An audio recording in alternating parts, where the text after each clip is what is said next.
night. Well, no, I told you there was a presence lurking inside the European Parliament. I didn't know who he was seeing or what he was doing, but yes, one Tony Blair was in the building, and of course that on the same day that I'd seen Sir Keir Starmer, that on the same day that John Major gave a speech in London brimful of negativity, and all of that 48 hours on from Jeremy Corbyn changing the Labour Party's position.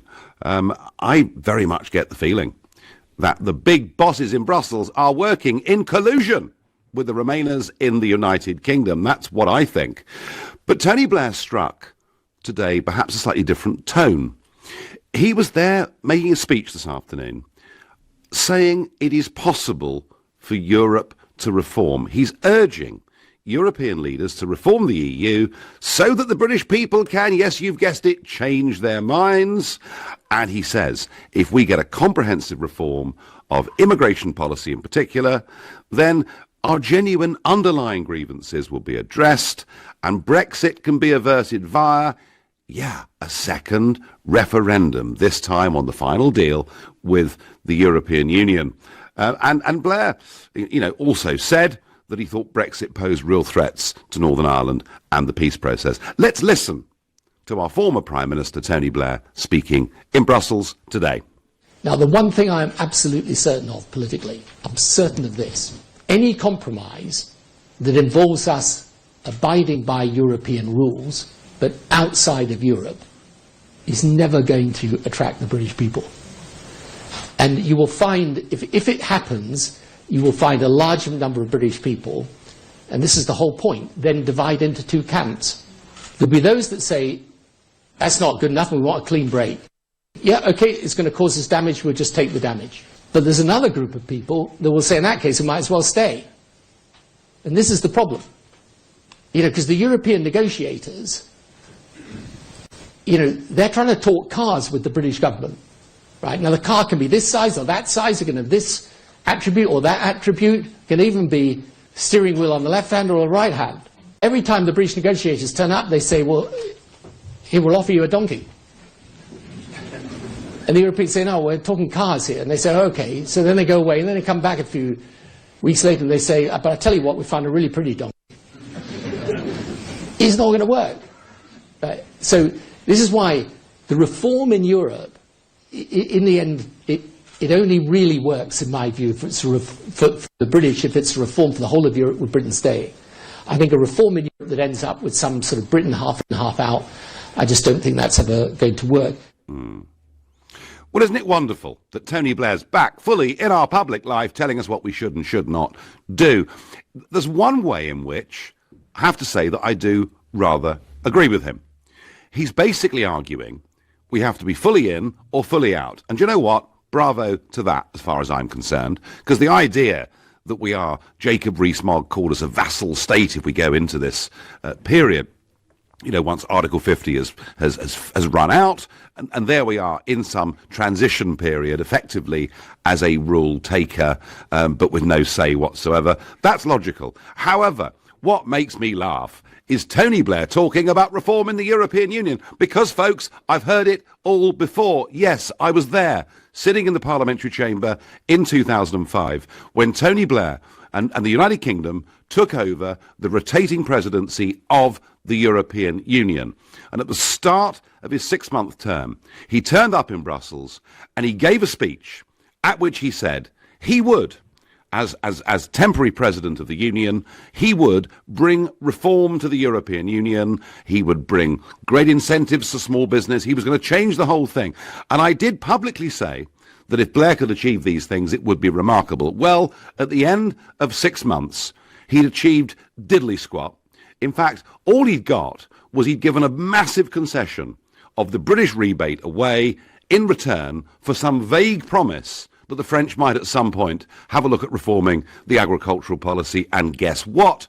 Over a decade on, none of it ever happened. So I want to ask you, is the European Union capable of being reformed, as Mr. Blair suggests? And if it is, would we then change our minds? So if you think the EU is capable of big reform, of making concessions, then call me on 0345 60 60 973 if, like me, you think it's for the birds, because actually what's really happening with Macron and the others is they're trying to integrate it even more deeply, even to build a European army, the very opposite of the reform that Blair's talking about. Then text to 84850, or maybe you've got a message for that nice Mr. Blair, in which case you can tweet using the hashtag Farage and LBC at LBC, and we will, over the course of this next hour and the one after, keep you up to date with all the traffic and travel.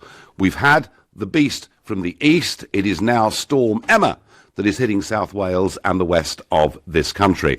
And of course, you can watch us on Facebook because we're live from Blackpool, where later on this evening I'll be on BBC's Question Time up against that arch Europhile Ken Clarke, and I'm looking forward to it very much indeed. So, can Brussels be reformed? Can it be reformed in a way that would make us change our minds, as Mr. Blair thinks we ought, in a second referendum? And I'm going to put that to Martin in New Cross. Good evening, Martin. Evening, Nigel. How are you? I'm very well. Yeah, I managed to get here from Brussels. No traffic problems, no snow up here in Blackpool, so I'm doing all right. Lucky you. Yeah. Lucky So, you want to is it snow? Is it still? London at the moment? Is it still snowing in London? Is it? No, it's just ice and slush, and it's awful. Awful. Right, now talking of awful, Mr. Blair thinks that Brexit's awful, but it can all be sorted out, just like the weather maybe, it can all be sorted out with reform. Is that reform possible, Martin, in your view? Absolutely not. The European Union, the whole purpose of the European Union is to create a great big superstate, a great big one-size-fits-all union, and you can't reform it. When we was having our referendum, if that wasn't enough of a warning to the European Union that we were prepared to leave if they didn't reform, and they still didn't reform. So you're simply unreformable as an organisation. Yes, I mean, when David Cameron went, and said to them, look, guys, unless you give me something, you never know, these mad, awful, horrible voters that I have in my country could possibly vote Brexit, and they didn't give him a thing, did they? Absolutely not. And I have to say, as somebody who voted to leave, I absolutely love it when Lord Blair of Baghdad makes a great big statement, because more and more people just become leavers. So as far as I'm concerned, Tony Blair, who is absolutely toxic, actually radioactive on the doorstep, the more speeches he makes, the better. Right, OK, Martin, I'm with you. Let's have more of Blair. Let's have more of Johnny Major, and then leaving becomes a bit more certain. Thank you. I'm going to go to Steve in Islington. Steve, good evening. Hello, Nigel. I happen to think that if the facts change, if we have the opportunity to renegotiate new deals, I think we'd be foolish not to look at them. Loads of people change their mind. You've changed your mind in the past. Liam Fox has changed his mind. Daniel Hanna's changed his mind. Theresa May. So you've all been on record of saying that we should just go for a customs union rather than. I've never, Steve. Yeah, Steve, I won't. Steve, I won't speak for the others. No, I've never, ever. They're wealthy and they're rich and they're happy. Come on, Steve. Nigel, I've never, ever argued for us to be in a customs union. In fact, I was alone, literally alone in this country, arguing that the customs union was the trap that stopped us reaching out to the rest of the world and gave us expensive bras, shoes and food. So you never at any point mentioned that Norway would be a good example, that Norway are doing well, that they are rich, that they have their own fish, they are happy. I said that Norway has a much better situation than we've got, which they do, because they've got their fisheries, and they're able to make their own trade deals. But I did not want us to be Norway. I wanted us, Steve, to do better than that. Well, you still use them as an example, and the fact of the matter is, if it's about Britain as a whole, and rather than just a few egos for a minority few politicians, then I think we'd be foolish not to look at what's on offer. I don't think we should just rule everything out. All right, Steve, I take the premise, but actually, let me tell you, I was there with Franz Timmermans yesterday. I see Mr. Juncker regularly. I spoke and met with their chief negotiator, Barnier, just a few weeks ago, and their plan is to integrate the European Union even more deeply. So I put it to you, Steve, and you know, if they did come with a series of reforms, people may change their minds, or some may change their minds. But Steve, my point is, it ain't going to happen. Integrated world now. This is what you are putting all the when you're talking about leaving and doing trade with the world, you're talking about an integrated world. Of course, we're all becoming more integrated. Are they going to give us back powers, Steve? Well, when you talk about what powers have we not been able to have? Can you tell me what we laws can't we've catch not up? been able to We use? We can't even catch our own fish. We can't negotiate our own trade deals. That's 1% of our GDP, and depending on. Oh, right, stuff the fishermen then, yeah. Sorry? Stuff the fishermen then, yeah? Well, it's not stop the fishermen, but it's a very small portion of our GDP to compare to the rest of the economy. All right, fine. Steve, you know, fine. I understand the point, but I don't believe any reform is going to happen. In a moment, we're going to speak to Nick Ferrari because he's live at the Global Awards. He's out enjoying himself this evening. But for now, you're listening to the Nigel Farage Show, exclusive in LBC, live from Blackpool. It's 6:17. We're going to get the news headlines from Thomas Watts. As heavy snow continues in southwest England and Wales, a 7-year-old girl has died in a car crash in Cornwall. A red weather alert is in place for the region, warning of blizzards and gales. Much of the UK is still being affected with closures of airports and police still trying to clear abandoned vehicles left on major routes overnight. This is LBC. LBC Travel, looking first at the M1 in Bedfordshire. One lane is still closed both ways at junction 11 for Dunstable because of an accident involving a lorry. There are delays on both approaches. The A41 in Hertfordshire is closed northbound between the turn-off at Hemel Hempstead and the turn-off at Berkhamsted because of the poor driving conditions. There are queues building up. And the M25 has a lane shut clockwise just after junction 25 at Enfield because of an accident involving a lorry and a car. There's heavy traffic on the approach. The South Circular Road is now open westbound through Dulwich after an earlier investigation. On the trains, there's a severely reduced timetable running across Greater Anglia and South Eastern lines this evening. Greater Anglia are actually asking passengers not to travel unless it's absolutely necessary. London North Western have delays of up to an hour from Euston to Birmingham New Street, and there's also a replacement bus running from Watford Junction to St Albans Abbey. LBC Travel, your next update in 15 minutes. I'm Ross Powell.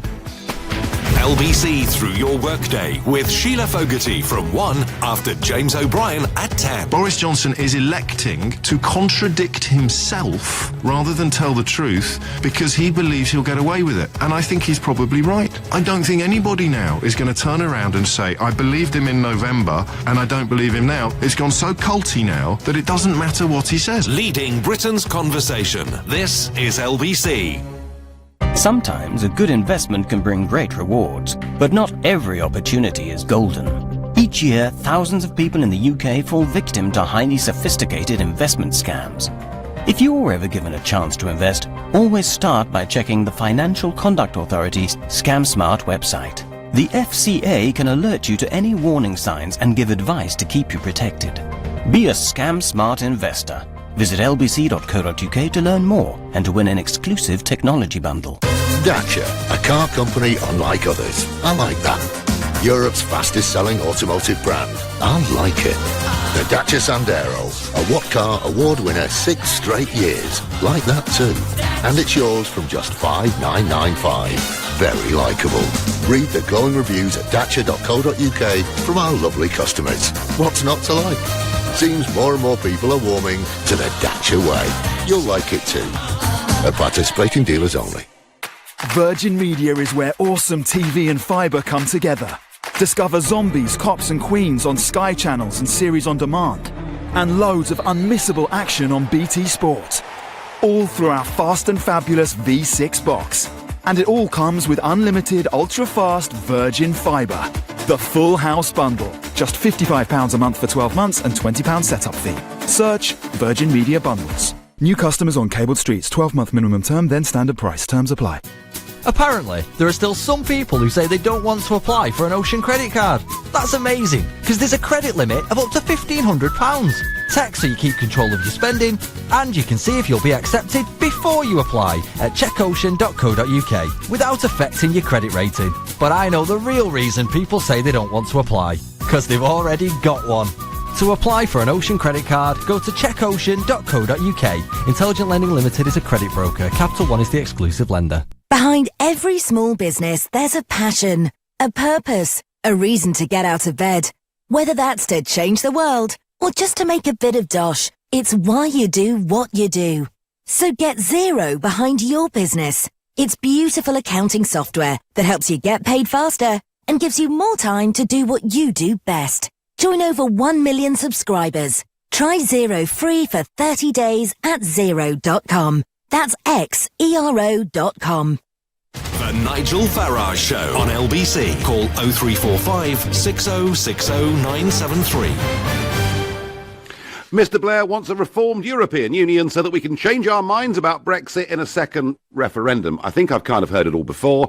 I don't think the EU is capable of reform, but maybe you do. But first, a brand new event tonight, a big evening. It is the Global Awards, bringing together all of Global's radio stations, and that includes Capital, Capital Extra, Heart, Classic FM, Smooth, Radio X Gold, and of course LBC, to celebrate the biggest stars of music, news and entertainment at London's Eventim Apollo in Hammersmith. And there, joining us live, is LBC's own Nick Ferrari. Good evening, Nick. Evening to you, Nigel.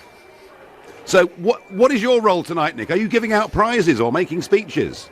No, I tell you what, Nigel, you might have been with the President the other night. Well, at least I'm with a Spice Girl tonight. I am here with some of the other LBC. I'm sat between the Fire Commissioner and the Assistant Commissioner who runs the counter-terror brief. So it's quite a heavy table. We could do with someone like you to lighten the mood and watching the awards go through.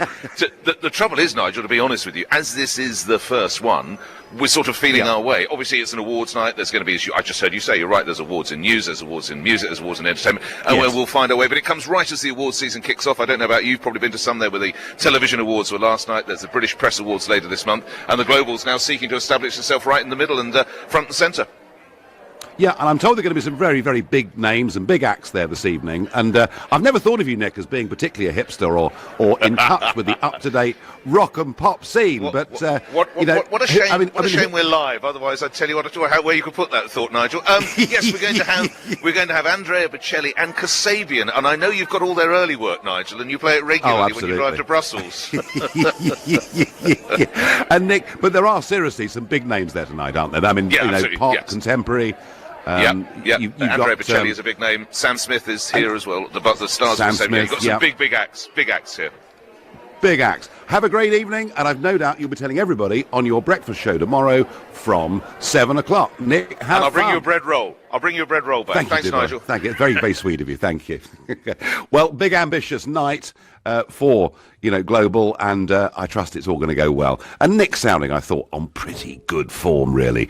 Quite how much he knows about the contemporary rock and pop scene. I would doubt, though I'd be no better, I have to tell you. So, is Mr. Blair right? Can this European Union now be reformed? And Roger says to me on Facebook, if the EU was serious about reform, they'd have made concessions to David Cameron in the run-up to the referendum, but they didn't. Rather than moving closer to its citizens, everything points to the EU becoming more centralised and remote. Remember Juncker's State of the Union address? Roger, I was there. I was literally feet from him. The lesson that Juncker, the lesson that Mr. Verhofstadt, the lesson that Barnier and Timmermans and all of them, their lesson from the British referendum is to centralise the EU even more deeply. As Verhofstadt keeps saying in the Parliament, what the citizens want is more Europe. They couldn't, in my view, be more wrong. But hey, let's see what Sean in Bexley, a new caller to this show, thinks. Sean, good evening. Good evening, Nigel. You all right? Yeah, I'm all right, but I just, I wonder what Mr. Blair, had to drink at lunch to come out with this baloney. It can't be reformed, and they're not going to make concessions, Sean. Well, I'm kind of wondering what you're drinking, because I actually believe, whether they reform or not, it doesn't affect us. I think a lot of what you've been saying over the years have been Euro myths, it's been scaremongering. I mean, if we take the Euro, Schengen, TTIP, everything that has been said about even Turkey joining the EU, nothing has materialised. Do you know, Sean, you're quite right. When Nick Clegg said I was a dangerous fantasist in the LBC debate that, incidentally, Nick Ferrari chaired back in 2014, and Clegg said, Farage is a dangerous fantasist, there will not be a European army. Guess what, Sean? It's going to be completed by 2025. And guess what? We're not within that. So everything you're talking about, for example, you're talking about what's going on with other EU member states. We have a special relationship, okay? So we do not participate in a lot of things, like I've already mentioned with Schengen, for example. We have opt-out, so we have a different relationship. You're observing their relationship and getting scared, thinking that we are going to become part of that, but we never have. But still, as EU members, they've had primacy of law. It's impossible for us at elections to change any piece of European legislation. We're banned from making our own trade deals across the world. I mean, there's a long list, Sean, of things we're still signed up to. Look, the point is, Blair says if they make reforms, we might change our minds. But you would change your mind in a second referendum, you would vote for us to go back in, would you? Well, absolutely. Well, I think it would be democratic for us to have a vote on the final deal regardless, with a Remain option there. But, I mean, you mentioned the law. I mean, when you were speaking to Femi last week, you mentioned about habeas corpus. And a Cambridge law professor has completely proved what you said wrong. So they don't. I tell you what, Sean, I don't know who he is, but I'll have a tenner with you that he's a Monet professor. I'll have a tenner with you that his department is funded by the European Commission, because I've seen this again and again and again. And Sean, I know people who in Spain and Greece have been chucked in prisons and left in there for a year without even having charges made against them. There is a fundamental difference between our common law and European law. Okay, there is a section within the European Convention of Human Rights that states that you are presumed innocent until proven guilty by a court of law. Is that incorrect? Yeah, and there's also sections within the Charter of Fundamental Rights, Article 52 from memory, that says that all of these rights can be removed if necessary. And that's the point about it. None of this European law gives the citizen the same degree of protections as we have with habeas corpus, trial by jury, and listen, Sean, we're going off piste here, I think, which perhaps is appropriate given the amount of snow we got in this country. Sean, you're not bothered about reform. Fine, I take your point of view. You're a supporter of the EU, but I just wonder: is Blair right? Would we be more likely in a second referendum to vote to go back in if we got some reforms? Okay, my answer to that is, if you are certain that we would not vote to go back in, then why not have the referendum? If you've got nothing to fear... Yeah, well, sure, we could have one every Thursday. It's not about having one every Thursday, but it's basically saying we had one nearly 2 years ago. Now they made the Danes vote again. They made the Irish vote again, and the establishment don't accept it. Sean, we'll see what happens. Thank you. Going to go to Dave in Fulham, another new caller to the show. Dave, good evening. Hello, Nigel. How are you? I am well, Dave, but I'm sort of laughing, really, at Blair, because I heard him say all this back in 2005. We're going to reform it. We're going to change it. And that was when he was at the height of his political powers. He completely failed to do so. And just the idea it's going to happen now, frankly, I think it's moonshine, Dave. It is, because, I mean, they clearly are not interested in reform. They've had their chances. Blair's had his chance. John Major's had his chance. But I had the point I wanted to make, Nigel, is I think how it could have all been avoided in the first place is basically all of Eastern Europe, all the Eastern European countries were brought in a generation too early. They were still, developing their economies. They're just under the yoke of communism. They weren't ready for all this, and this is really what's happened. It's the immigration factor. And had they not come in, had they been brought in, phased in slowly and brought up to speed before they were allowed to join, we could have avoided this whole mess in the first place. I work in the construction sector. I've seen what it's done. I've been here 30 years, and I know what it was like before and after, and I can tell you it's no good now, and this is why it's happening. Dave, you're on the money. I remember in early 2004, there were 3 UKIP MEPs in the Parliament, and I'd always wanted us to leave the EU because I believed we should govern our own country. And there was a vote in the Parliament as to whether we should admit 8 former communist countries, many of whom, as you quite rightly say, Dave, had not made the full transition to being Western democracies. The government had said, don't worry your silly little heads. Blair had told us only an extra 13,000 would come a year. It was obvious to me what would happen if you said to people in poor countries, you can come to a relatively rich one. And we were the 3, Dave, the 3 British MEPs alone that voted against them joining. And I said to my colleagues, that's the best day's work we'll ever do as MEPs. And that, Dave, ultimately, you're absolutely right. That is why we voted Brexit. I thank you for your call. You're listening to the Nigel Farage Show, exclusive in LBC, live from Blackpool. It is now 6:30 and time for the news headlines with Thomas Watts. A 7-year-old girl has died in Cornwall after a car crashed into a house in the severe weather conditions. A red weather warning's in place for parts of southwest England and Wales, where up to half a metre of snow is expected. Some rural communities in the east of England have been cut off by drifting snow. Nearly all train operators are warning of cancellations, and a number of airports are closed. A report says successive British governments failed to protect child migrants as young as 5 from sexual abuse. Thousands were sent to countries like Australia and other parts of the Commonwealth between the 1920s and 70s. A fourth body, believed to be that of a young child, has been found following a house fire in Northern Ireland on Tuesday morning. A 27-year-old man's been arrested on suspicion of murder after the fire in Derrylin in County Fermanagh. LBC weather in the south, snow turning heavier through the evening, more persistent with gales and blizzard conditions. Blustery snow showers continuing in the northeast and in Scotland, staying very cold into this evening, a low of -4. LBC Travel, taking a look first at the M1 in Bedfordshire. There's a lane shut both ways at junction 11 for Dunstable because of an accident involving a lorry. There are delays on both approaches. The A41 in Bedfordshire is closed northbound between the turn-off for Hemel Hempstead and the turn-off for Berkhamsted because of the poor driving conditions, and there are delays on the approach. The M25 has a lane shut clockwise just after junction 25 at Enfield because of an accident involving a lorry and a car. There's heavy traffic on the approach. If you're heading onto the trains, there's a severely reduced timetable on Greater Anglia and South Eastern lines this evening. Greater Anglia are actually asking passengers not to travel unless it's absolutely necessary. London North Western have delays of up to an hour from Euston to Birmingham New Street. There's also a replacement bus running from Watford Junction to St Albans Abbey. LBC Travel, your next update in 15 minutes. I'm Ross Powell. Nigel Farage. Nigel Farage. You know this fellow, Nigel Farage. The Nigel Farage Show returns in 30 minutes on LBC. Love your skin. Love your hair. Love your nails.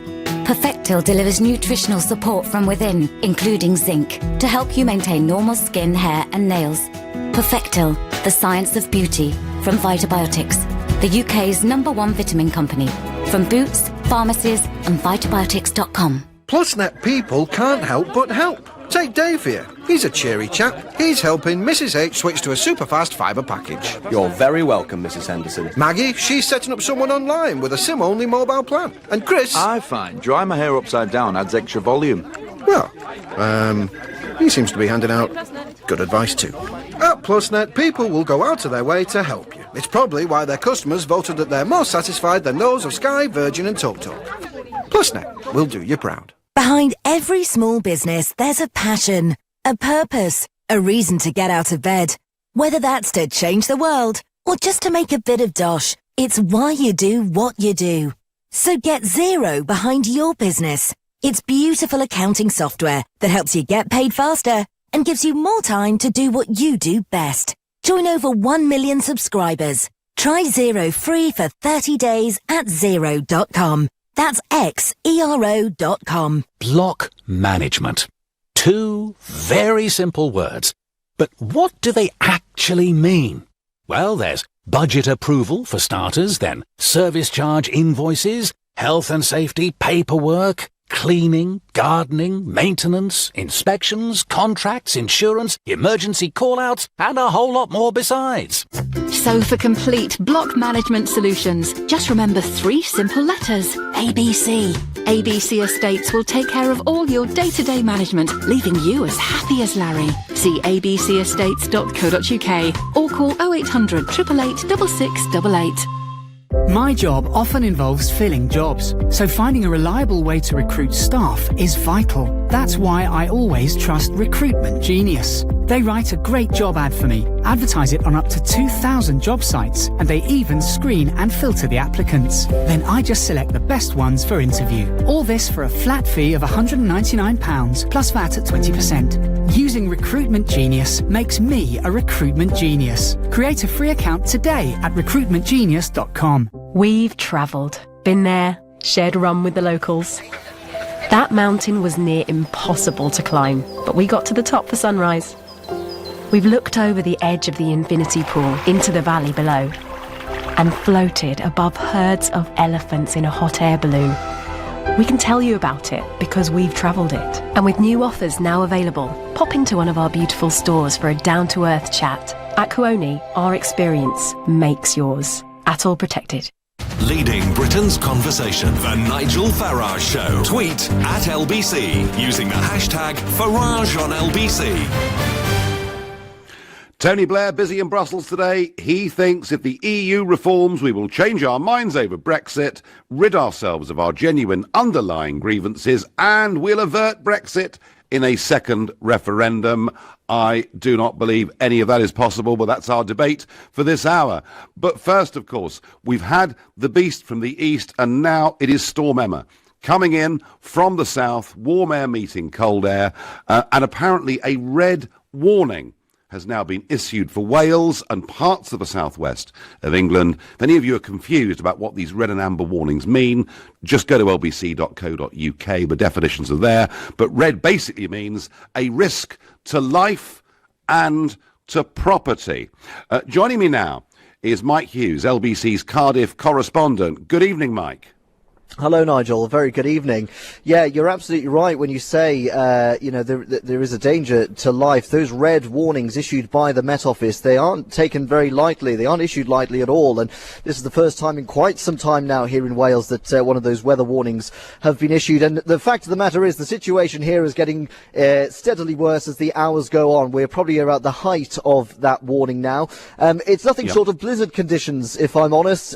Strong winds, lots of snow. I've managed to hunker around a corner somewhere, but there is literally a wall of snow going past my face. Now, this red warning that's been issued by the Met Office will remain in place until around 2 a.m. Tomorrow morning, and temperatures plummeting here. The mercury's down to around about -3 as it stands, but with that wind chill, it really does feel like -10 at the moment. Isn't there a danger, Mike, if we issue red warnings, that we finish up in a situation of cry wolf, that we do this and people start to think, hey, hang on, the Met Office, etc., are being somewhat over the top?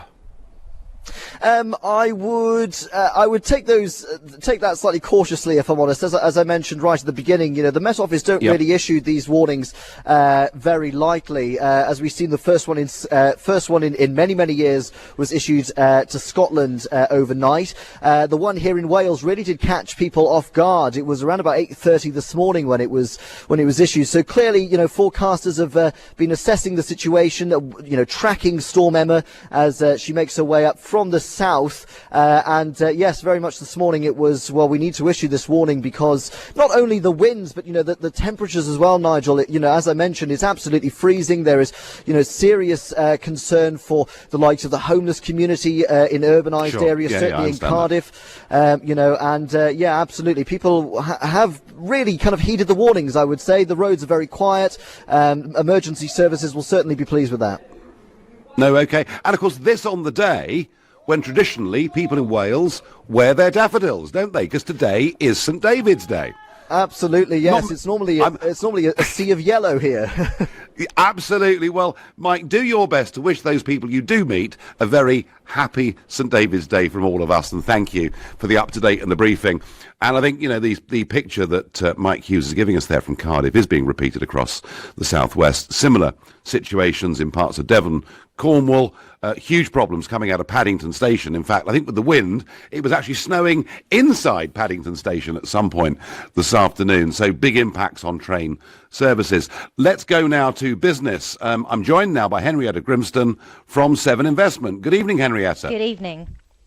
You've got some company news for us, I understand. Carpet Right to start with, yes. So we've had a profit warning today from Carpet Right. They're expecting their full year results to come in actually with a pre-tax loss. Now, bearing in mind we're only on the 1st of March, this is the second profit warning that they have issued this year. Now, back in January, they had a revision of their profits for the year. They were expecting originally 14 million, so quite a healthy figure. And then they came out in January and said, oh, no, we think this is possibly going to be in the region of 2 to 4 million. And of course, now we're talking about a loss. Their shares have taken quite a big hit on the back of that news today, down at 23%, but actually over the last year they're down at 73%.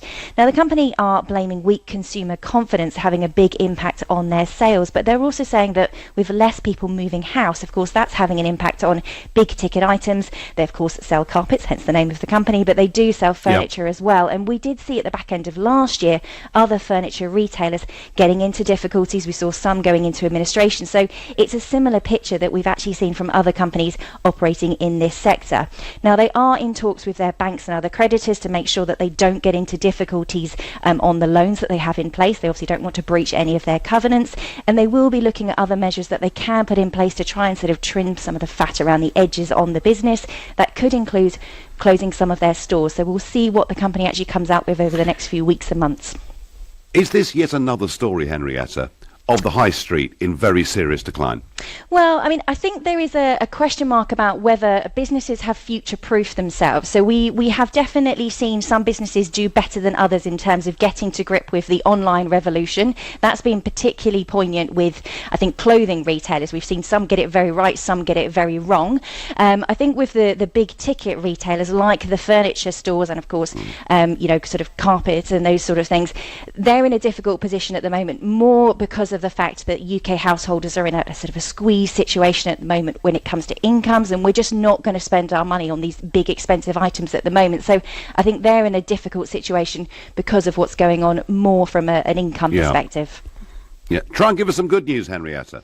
Well, let's go to the car insurance, or the insurance sector as a whole. So Hastings Insurance, they've had a very strong year, actually. So 39% increase in operating profits there to 184 million, 21% increase in net revenue, and also an improvement in their loss ratio. So that looks at the amount of money that they pay out compared on the amount they receive in premiums versus the claims. Now, of course, that probably does actually mean that we've paid more to them in terms of premiums. So I'm not sure if that was the good news that you're looking for. No. It's a similar picture that we've seen from Admiral and Direct Line, so a sort of a good news story across the insurance sector as a whole.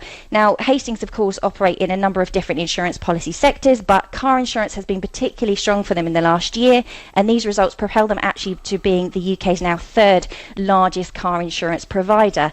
They do actually have a new CEO as of today, so you would think he would be starting from a very strong position, but actually all of these companies have said the next 12 months look to be quite challenging. Competition in the sector remains pretty high, and they're seeing a slowing in premium inflation. But actually, I think that's pretty good news for all of us, because quite frankly, I've seen my insurance premiums increase quite rapidly on my car insurance over the last few years. So if it's going to be a little bit cheaper for the next few years, I think that's a good thing. Be no bad thing. And finally, Henrietta, how did the markets close today? Well, the FTSE closed in the red, down 0.8% at 7176. The pound is actually a little bit weaker against the dollar at 137, and also a bit weaker against the euro at 112.5. Tremendous. Thank you very much indeed. That was Henrietta Grimston from 7 Investment. LBC Business Update. With Sage Business Cloud, helping you manage everything from money to people. Well, we're going to go back to Exeter because we've got a correspondent there, Andy Ballantyne. And again, Andy, what's the position in Exeter this evening? Well, the snow continues to fall here, but tragically in the last hour it's been confirmed that a 7-year-old girl has been killed in Cornwall after a weather-related incident. This is our first for Storm Emma. Up to half a metre of snow is expected to fall. Blizzard conditions in parts of the southwest. Now, police were called to Loo after reports that a car had hit a house. The girl, believed to be a pedestrian, died at the scene. Her next of kin have been informed. The seaside town has seen heavy snowfall this afternoon, and our police force has warned drivers not to travel, with a number of roads in the area closed or impassable. No, well, that's obviously grim news, Andy. And are they expecting a lot more snow? Yeah, we're expecting up to 30 to 50 centimetres of snow. A number of roads have been closed, especially in Devon. The M5, we're hearing, is shut in certain places as well. The biggest problem, though, is that we've got high tides, and not only high tides, but later we're expecting freezing rain. So not nice down here at all. No, not nice. Andy, thanks very much indeed for that report. Well, 30 to 50 centimetres of snow. In old money, that's well over a foot, isn't it? That's a lot of snow they're expecting in the southwest, and one tragic accident already. Well, I'm asking you this question about Tony Blair. Is he right? You know, is he right to think that the EU could be reformed and that maybe then we would change our minds? And funny enough, the Tony Blair Institute today for Global Change have conducted their own Facebook poll. They asked the question, which option do you want the government to choose? And 120,000 people have responded so far. And 70% have said, this is not scientific, but 70% have said they want to leave whatever the cost, while just 30% say they want to stay and rethink. And the poll is open for another 22 hours. The Tony Blair Institute for Global Change. If you want to take part in that poll, Google it, go to their website. You're listening to The Nigel Farage Show, exclusively on LBC. I'm here in Blackpool, and it's now 6:45. A 7-year-old girl's died after a car crashed into a house in Cornwall in the severe wintry weather. It happened this afternoon in the town of Looe. Blizzard conditions have been reported across southwest England and in South Wales, where up to half a metre of snow is expected as Storm Emma moves in. This is LBC. LBC Travel taking a look first at what's happening on the M1 in Bedfordshire. There's a lane shut both ways at junction 11 for Dunstable because of an accident involving a lorry with delays on both approaches. The A41 in Hertfordshire is still closed northbound between the turn-off for Hemel Hempstead and the turn-off for Berkhamsted because of the poor driving conditions with queues on the approach. On the Crystal Palace Park Road, a tree has fallen down and is blocking the road at the junction with Lowry Park Road. Onto the trains, there's a severely reduced timetable running across Greater Anglia and South Eastern lines this evening. Greater Anglia are actually asking passengers not to travel unless it's absolutely necessary. And London North Western have delays of up to an hour from Euston to Birmingham New Street. There's also a replacement bus running from Watford Junction to St Albans Abbey. LBC Travel, your next update in 15 minutes. I'm Ross Powell. This is LBC. Anyone can be caught out by a highly sophisticated investment or pension scam. So here's Mark Stewart from the Financial Conduct Authority with some advice on what to look out for. They will always sound plausible, and their first object when they're talking to you is to try and win your trust. And there's no better way to win someone's trust than to make someone feel as though they're talking to an absolute expert, someone who knows what they're talking about. And of course, all of that is designed to obscure the reality that they are, in fact, fraudsters. Before investing, always check the warning list from the Financial Conduct Authority. Be a scam-smart investor. Visit fca.org.uk/scamsmart.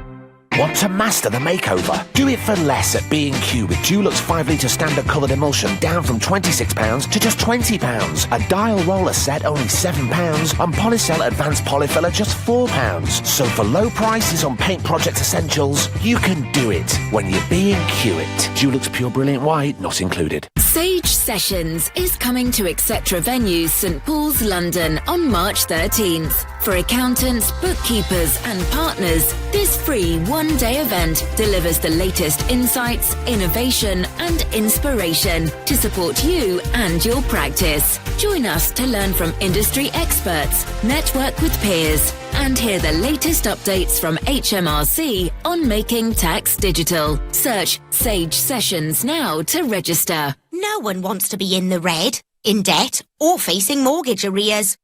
The only red should be what's in your glass, toasting a fresh new start. Thanks to Property Rescue, you can. They could buy your home for cash and pay your legal fees. You could even exchange within 48 hours and have money in the bank if you opt for their cash advance. Get that just sold feeling with Property Rescue. Fast forward to cash in the bank at propertyrescue.co.uk. Cara, joining video conference. Hi, Cara. Oh, I love the new hairstyle. Oh, do you like it? I wasn't sure about it at first. Now, tell me, do we have 50 of this dress? App says yes, but I'll double check. Yep, I'll send you some pics. Fab. Want to do more in less time? Unified Communications joins up your landlines, mobiles, desktops, laptops and tablets to improve productivity. The future is exciting. Ready? Search Vodafone Business. Terms and conditions apply. Relocating your company's office is likely to be one of the most expensive events in the history of your business. The consequences of getting it wrong simply don't bear thinking about. Speak to Maris Interiors, who've been designing, fitting out and transforming workplaces for over 3 decades. Book your free consultation, attend a free seminar, or get a free guidebook. Go to officerelocation.co.uk. Maris. Workplace design experts. The Nigel Farage Show on LBC. Blair thinks the EU's reformable, and once it is, we'll have a second referendum and we'll all change our minds. Andy says on Twitter, instead of warning about the beast from the east, surely, Nigel, it should be beware the Blair or the danger of Major. Very good, Andy. Let's go to Mark in Southport, just down the road from where I am here in Blackpool. He's a new caller to the show. Good evening, Mark. Good evening, Nigel. I'd just like to say, Nigel, I've had to lie to your people to get on the show and speak to you. I fully support and I thank you for everything you're doing for us Brexiteers. But I actually, to get on the show tonight, I had to say that I supported Blair and maybe the EU can be reformed, which I totally disbelieve it can be. It's a bit naughty, Mark. It's a bit naughty, because, I mean, LBC is about straight talking. It is a bit naughty, but you've got through the net. What I'm trying to say is, how come people who are supporting you can't get through to say thank you, Nigel, for everything you're doing? Oh, no. Mark, you're very sweet. Thank you. And do you know something? Plenty of callers get through. And say that to me. But equally, the whole point, Mark, about LBC as a talk station is to allow all views to be expressed. And, you know, when it's my show, my job is to moderate. And I tell you something, Mark, I'm not shy in giving my opinion. You know, we had a caller on earlier on in the hour who said, don't worry about the fishermen. They're only 1% of our GDP. I said, well, what's that a message to say stuff the fishermen? So I'm not frightened of saying what I think. Mark, how positive or negative do you feel right now about Brexit happening? Do you know what, Nigel? Towards last weekend, the weekend just gone, I was thinking that they're going to overturn the vote. They're trying the best. They're throwing everything at us they can. And like you said about that poll on Blair's Institute, I voted on that earlier on, and it was 66 to just like walk away. But keep the faith, Mark. Keep the faith. Hammering away, and they're going to win, aren't they? That's the way I'm seeing it. But I'm feeling a bit more positive now as the week's gone on. You know. Don't underestimate the will of ordinary people. And I have to say, Mark, also, I'm not so sure that Tony Blair and John Major actually carry that much weight with the public anymore. Mark, I thank you. Even if you are naughty, I thank you for your call. Thank you. Let's go to Connor, who's calling from Nunhead. Connor, good evening. Hey, how you doing? I'm doing well. So, is Blair right? Can it be reformed, despite all the evidence that would perhaps suggest the opposite?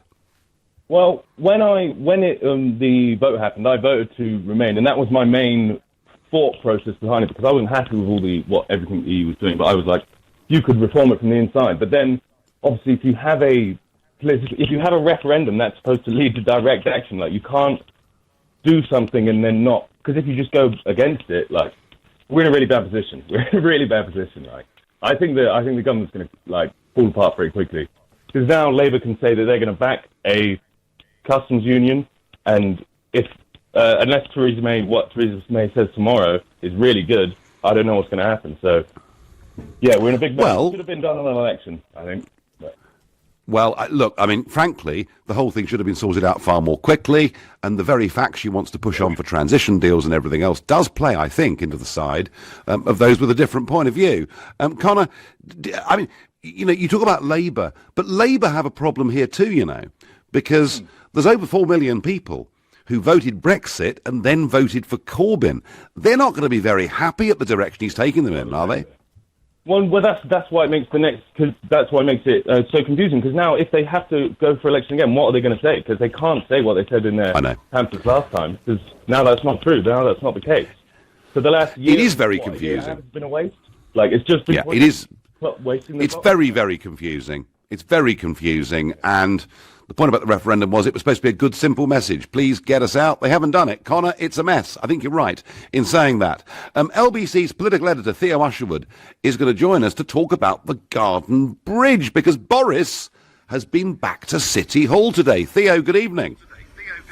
Very good evening to you, Nigel. Yes, Boris did a star turn in front of the Oversight Committee today at the London Assembly, Nigel, and the reason was that there is an investigation into a so-called missing £40 million of public money which has been lost. Another £10 million has been accounted for that's been spent on the Garden Bridge, but actually the Garden Bridge never materialised and now has vanished into thin air. Boris Johnson, of course, has been accused of signing off on the money early, of promoting the Garden Bridge against the interests of the taxpayer. And today he was summoned before Assembly members to give his side, his version of events. It would have been a great thing for London. It was absolutely true that it's a bitter disappointment to me now that it is no longer proceeding. And in the interim, further cost was racked up of about £9 million, I believe. So, since the new mayor, since Sadiq Khan came in to office, a further £9 million was racked up during a period of sort of indecision. I mean, the worst thing you can do, really, with something like that is not make up your mind, be warm towards it one day, then listen to the sceptics the other day. To get anything done in London, you've got to push, and really believe in it. If you ask me now to say who should the mayor be accountable for that expenditure? Yes, the mayor certainly should be accountable for that expenditure. Had I gone on, were I still mayor of London, I would certainly have continued with that project, and that would not have been money down the drain. Alas, for now it is, until such time, of course, as someone comes to the rescue of the project and revives it. That's Boris Johnson there, wow. Nigel, laying the blame firmly at the door of Sadiq Khan, because of course Sadiq Khan asked Dame Margaret Hodge to hold a review into the management of the project and asked her to decide whether she thought the Garden Bridge should continue. She decided no, and then Sadiq Khan decided not to provide the guarantee that was necessary for the Garden Bridge to continue, so the whole project had to be wound up last summer. And therefore it's all right. Theo, I thought Brexit was a mess until I heard about the Garden Bridge. I cheered up considerably. Thank you very much indeed. That was Theo Usherwood, LBC's political editor. I'm going to try and squeeze a couple more calls in on Tony Blair. Dominic is a brand new caller from Colchester. Good evening, Dominic. Yeah, I'm going to hopefully give you an argument that will persuade you that a second referendum is a good idea. So we've already had a referendum about whether to leave or not, so I don't think we should rehash that. But at the end of all of this, the EU is going to have come up with some terms and conditions for us to leave on, and I think there should be a referendum of whether to accept those terms and conditions or whether to leave on World Trade Organization terms. I'd love that. Well, I tell you what, if we have to have a second referendum, that's the right one, yes. And game theory says that if we do that will strengthen our negotiations hand. So I just think it's sensible. I just think it would give us a much stronger negotiation and we'll get a much better deal. So that's what I think the second referendum should Dominic, be for. If we have to have a second referendum, and if Parliament accepted it on those terms, it would be great. Thank you. I'm going to go to Walter in Blackpool. Walter, you've got 30 seconds. We're at the end of the show. Welcome. Welcome, Nigel. Yeah. All I wanted to say was that the EU has shown itself to be flexible in the past with exemptions such as Schengen, from the euro, etc. But as part of this variable geometry, what about the kind of customs union arrangement that Turkey has with the European Union? After all, it excludes agriculture, services, and public procurement. Yeah, there are lots and lots of different options, Walter, but Turkey can't negotiate her own trade deals without doing it with the European Union. Walter, gotta go. I'm here in Blackpool, but in the next hour, we're going to talk about the fact that for months now, the European Union has been demanding that Theresa May spells out exactly the kind of relationship Britain wants with the bloc. Tomorrow, she will finally, I hope, deliver a speech following on from Lancaster House and Florence. She's going to tell us the government's approach to these negotiations. Please tell me, what do you want to hear from Mrs. May? And if you want to hear her getting tough, call me on 0345 6060973. Maybe you think we'll get the same old stuff we've heard before, in which case text to 84850, and you can tweet using the hashtag Farage and LBC, at LBC, anything you like as long as it's clean, and you can continue to watch us on Facebook Live here from Blackpool.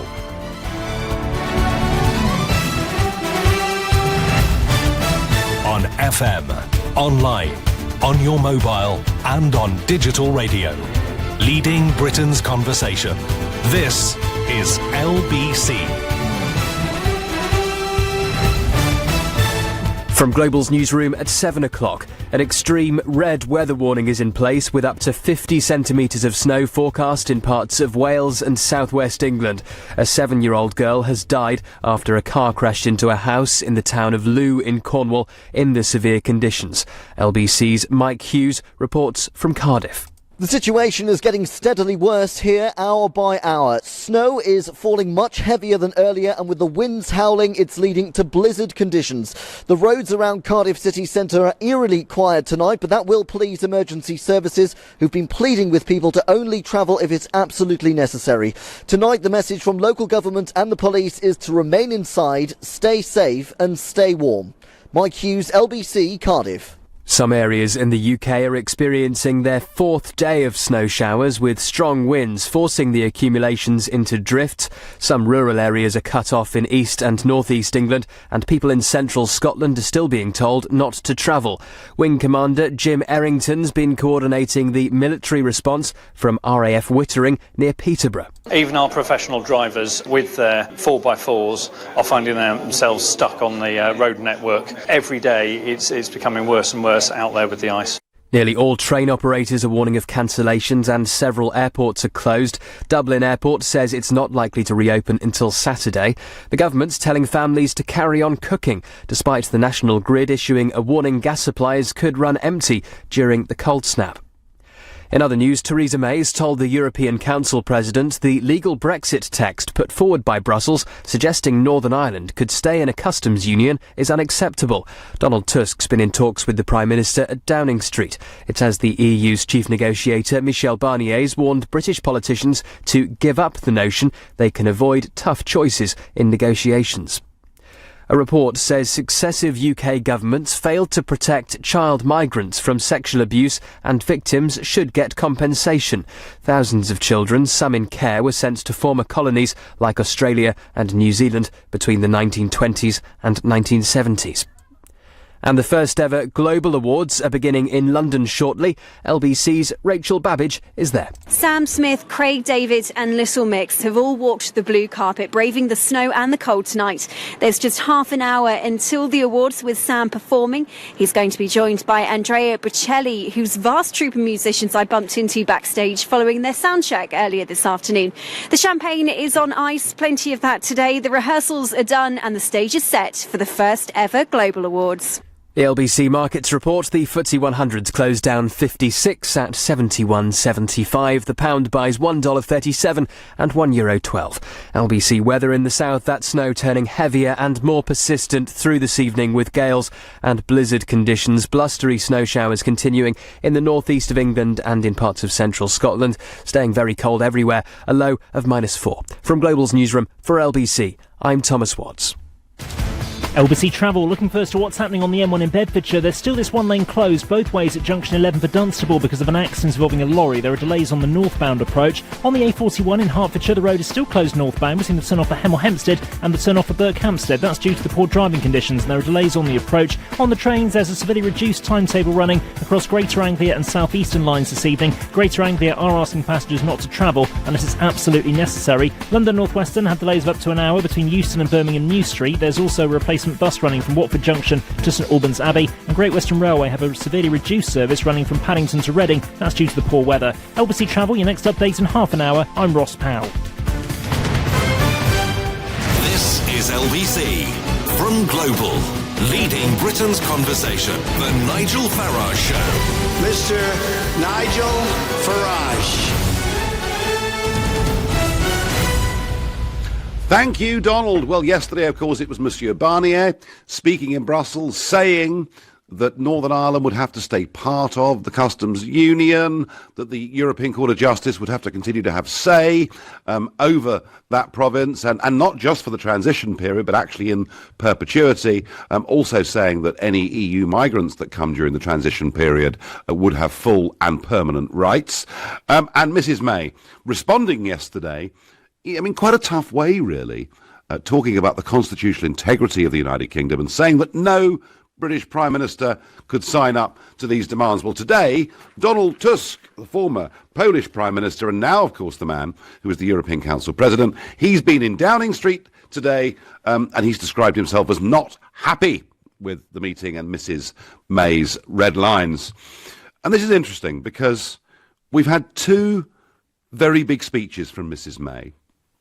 One, the Lancaster House speech, which took place at the start of last year, and then one later on that she made in Florence. And my feeling is that she's basically been putting out a series of mixed messages, because with the Lancaster House speech, which I praised on this show to the rafters, I never thought I'd hear a British Prime Minister using the exact words and phrases that I'd been using for 20 years about what we're going to do, how we're going to break free, how we're going to go global.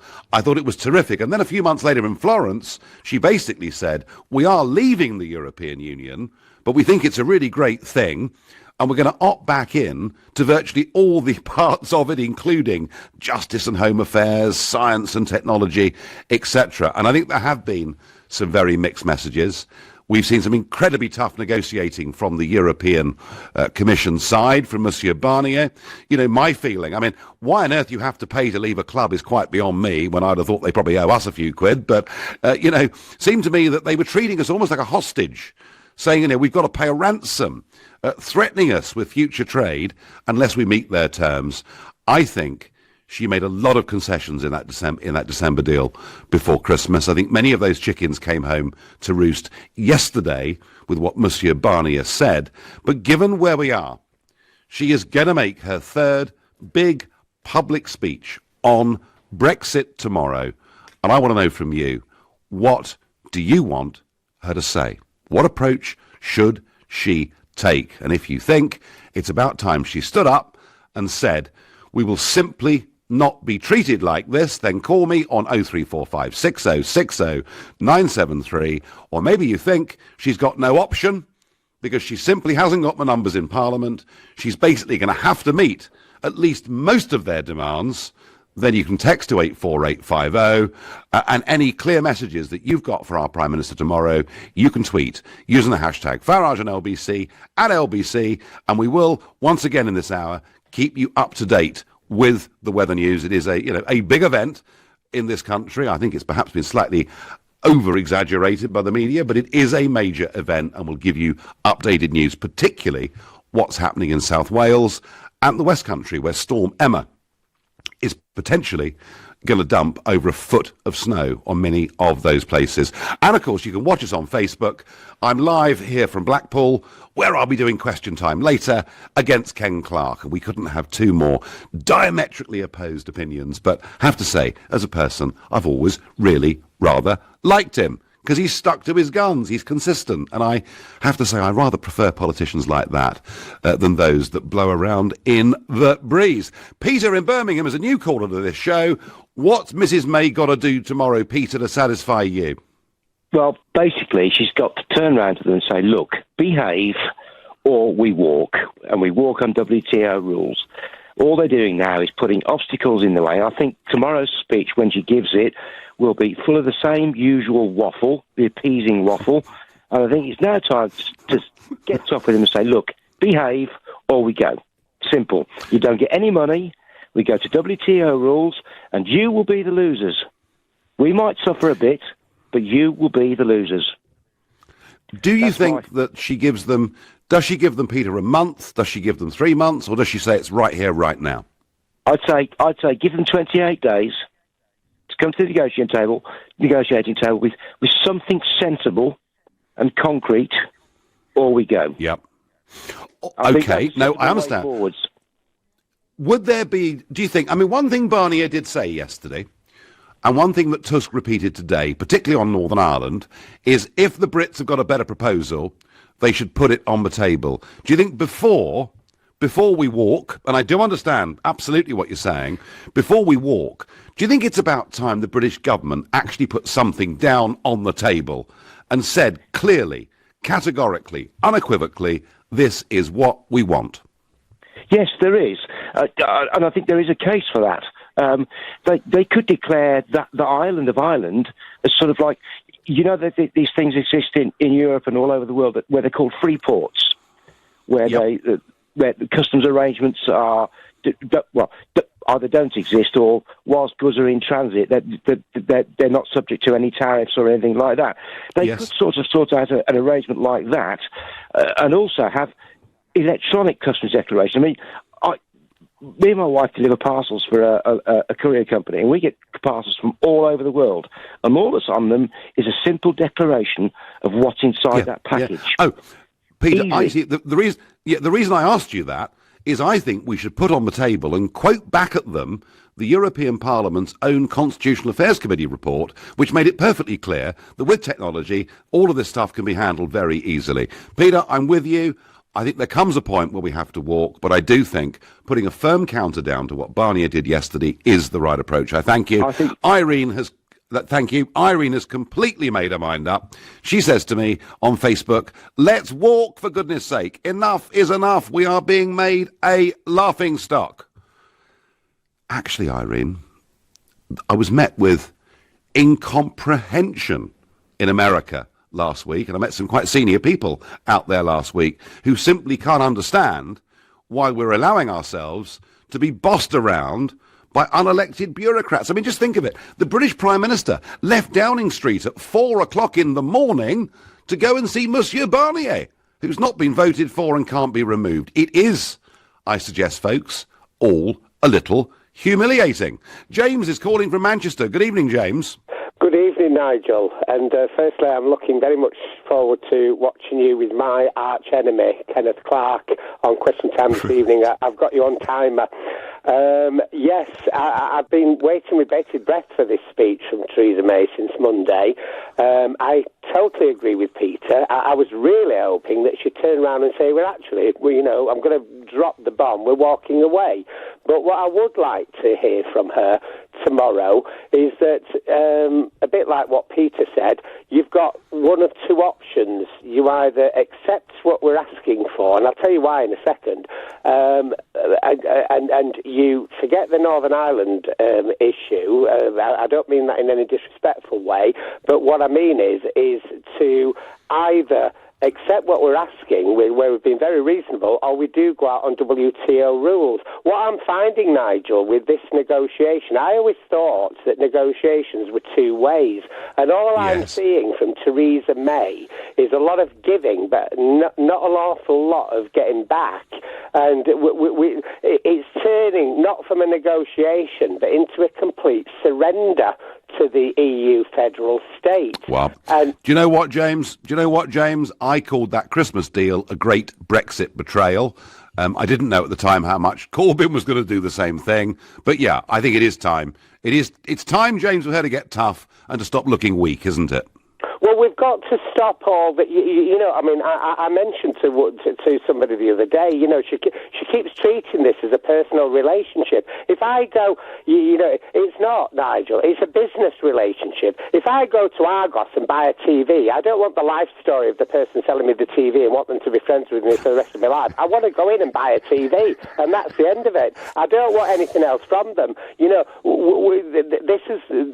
really needs to get an awful lot tougher, and I was absolutely disgusted with John Major's speech, who, for your listeners, probably aren't aware, that lecturing, he called the Brexiteers ultra-Brexiteers, which to me was a definition to the Russian football hooligans. Well, I tell you what, James, it's a nicer word than he used against the Maastricht rebels back in the 1990s. He used the B word about them. James in Manchester, I do not think you are alone with your view. There are a lot of Brexiteers very frustrated by this Prime Minister. I'm going to go to David in Norwich. David, Are you frustrated by Theresa May, or is she doing a fantastic job?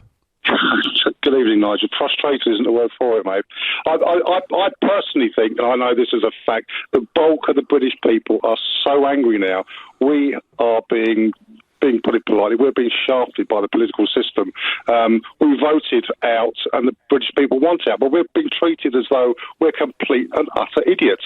You know, the political elite are happy. You know, they think they've got rid of UKIP, for instance. Oh, well, because we want to do what we want to do, and, you know, we'll get rid of them. But, you know, people are now beginning to stand up en masse against this, Nigel, and you know that, and it's a fact. We're not going to suffer it. Yeah, I mean, I get the impression, David, that the Brexiteers want something to happen. I also get the impression there's a significant percentage of people who voted Remain who say, we've made a decision, for goodness sake, just get on with it. And the one thing Mrs May is not doing, she is not just getting on with it. She is, I think, being pushed around, David, by big businesses who've urged this transition period upon her in the hope, I think, that they think it can become permanent. I think you're absolutely right, and I just think the bulk of the British people, Nigel, aren't going to suffer that. You know, for once in their life, they're going to stand up and say, no, we voted to leave, we believe what we want, and we want it. Don't do that to us. You may be right, David. I thank you. You're listening to the Nigel Farage Show exclusively on LBC, live from Blackpool. The time is now 7:15. Nick Ferrari at breakfast. Tens of thousands of pupils will probably miss out on their first choice of secondary school on National Offer Day. Bernadette John, director of the Good Schools Guide. Parents are given this illusion of choice. Local authorities issue them with a glossy booklet saying, oh, these are all your choices, go and choose which one you want. Well, actually, once you strip out the ones where you can't get in because you're not the right faith or child may not have passed a selective exam, actually you're left with very little choice at all. Nick Ferrari at breakfast. Every weekday morning from 7, only on LBC. Apparently, there are still some people who say they don't want to apply for an Ocean credit card. That's amazing, because there's a credit limit of up to £1,500. Text so you keep control of your spending, and you can see if you'll be accepted before you apply at checkocean.co.uk without affecting your credit rating. But I know the real reason people say they don't want to apply, because they've already got one. To apply for an Ocean credit card, go to checkocean.co.uk. Intelligent Lending Limited is a credit broker. Capital One is the exclusive lender. Last year in England, more than 250,000 workplaces took on an apprentice. I'm here with Victoria Walton from Great Annual Savings Group to find out how apprenticeships have benefited their business. Apprenticeships have provided us with an invaluable way to equip our workforce for the future. They bring sparkle, they bring ambition, they bring enthusiasm, which is great for us as a company. If I was ever asked, would I recommend an organisation take on an apprentice? Absolutely, yes.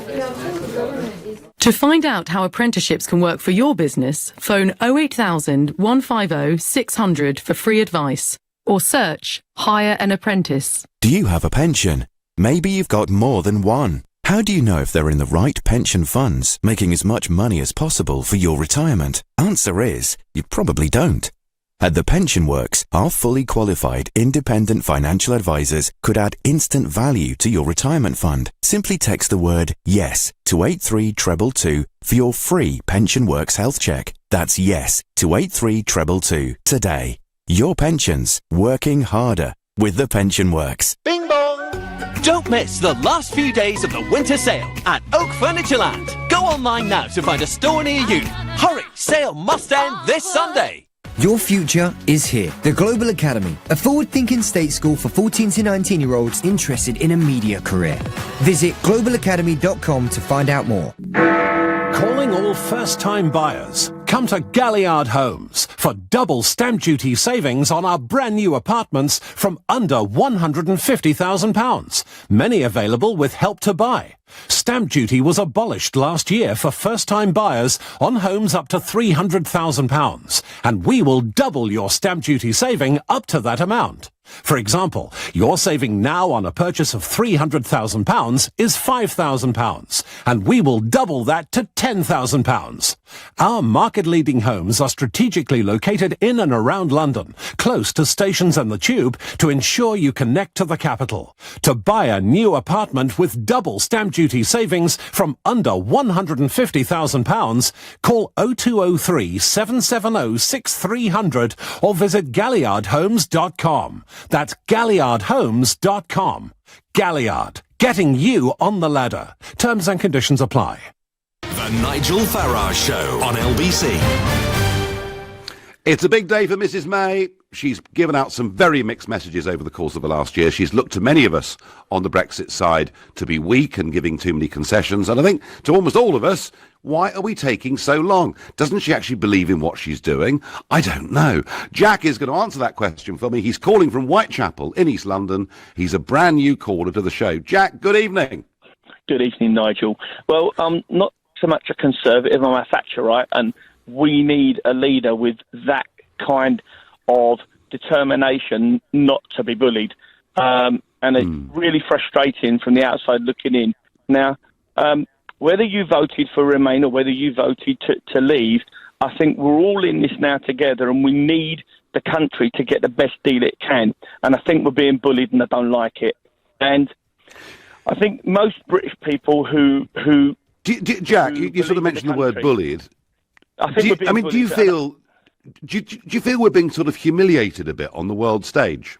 Yeah, I think we are. I think we're trying to, and I think we want to probably maybe take it in a different direction. Say, look, hold on a minute. We are now going to move away. We are now going to go on world trade rules, but and I think then what we should say, right, we're going to start our own common market, and if anyone else wants to leave the EU, come and join us. Maybe have some British rules for trading around the world, and you can come and join us and get away from that as well, because we're not the only people that want away from this, I think. No. I think there are lots of other countries. In some ways, Jack, I think, that'll take time. But what I do know is there are countries all over the world queuing up, wanting to sign deals with the United Kingdom. You're saying about it taking time. I get that. But what I'm getting at is we can both play dirty. Let's say, look, hold on a minute. Yes. If you're not going to play this straight with us, maybe we're going to take a different route and we'll walk away, and maybe we can canvass other people to say, look, actually, there is a future outside the EU, so just play it straight or else. Yeah, no, Jack, I understand that, and I argued from the start they should bypass the bully boys of Brussels, go straight to the member state governments, and indeed go to the wine makers, the cheese makers, the chocolate makers, the car makers, and try and lobby support that way. And Jack, just tell me, have they, because I've not been in London today, have they gritted the roads today? There are some gritted, but I would say the pavements are the worst. Actually, what I do is I've got a delivery company, and we're sort of trying to deliver parcels to customers all the time, and it's been really tricky for bikes and bike couriers to do their job, and we're delivering stuff in vans right now. But it's been tricky, really tricky, and I hope they're going to re-grit tonight, because what we've got is the snow that's been on the ground has turned to ice, and the pavements haven't been good, and that's even in town in the Whitechapel area, Mile End, in those kind of areas. Jack, but you know what? I think the country's done its best with what we've got at the moment. You said earlier that everyone seems to be making a big deal about the weather, but, across the country, if we're all helping each other, I think it's a good thing. And I think at the moment people are coming together. We're all being tolerant, flexible, and helping each other. And that's where we've got to be.